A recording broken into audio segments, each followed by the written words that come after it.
Hello, I'm Michael Kita, and today we're going to discuss a data-driven plan for providing supplemental frontline medical staffing during the next flu season. First, a little background info.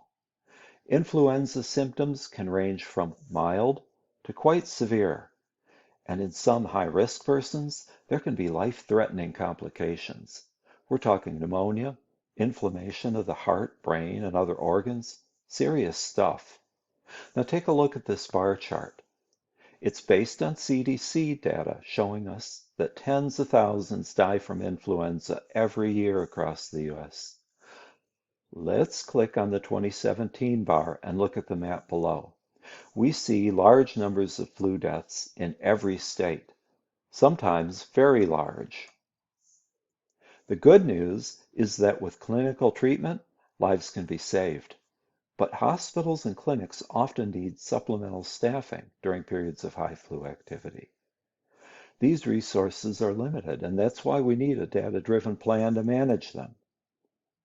So what exactly do we need the data to show us? Well, it'll help to know, one, who is at high risk? Two, where are the high-risk people? Where do they live? And three, where are high levels of flu activity? To answer who is at high risk, let's go to the next dashboard. Here we see deaths by age group.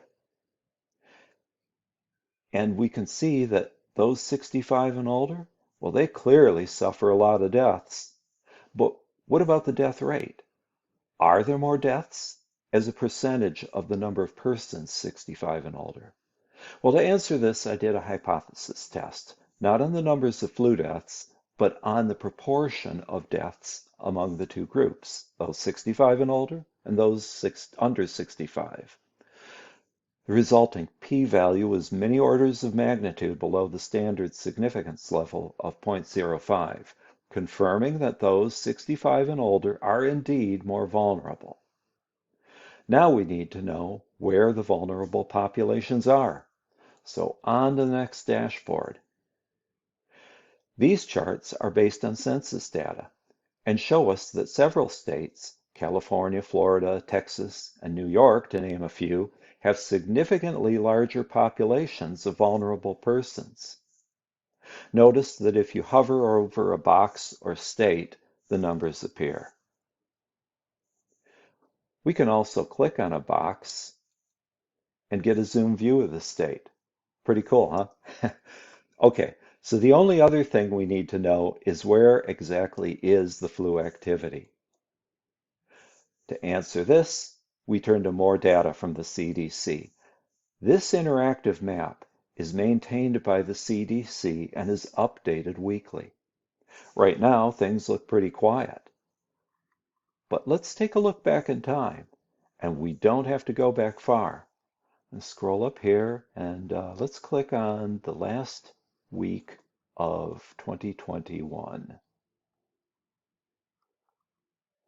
So here we see lots of activity, particularly in the south and east. And look at New Jersey, my goodness, a real hot zone.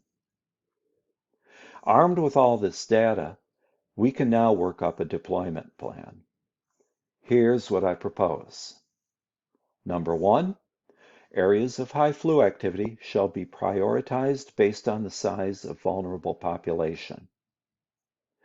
Number two, areas of moderate flu activity and a large vulnerable population shall be prioritized based on the availability of our resources.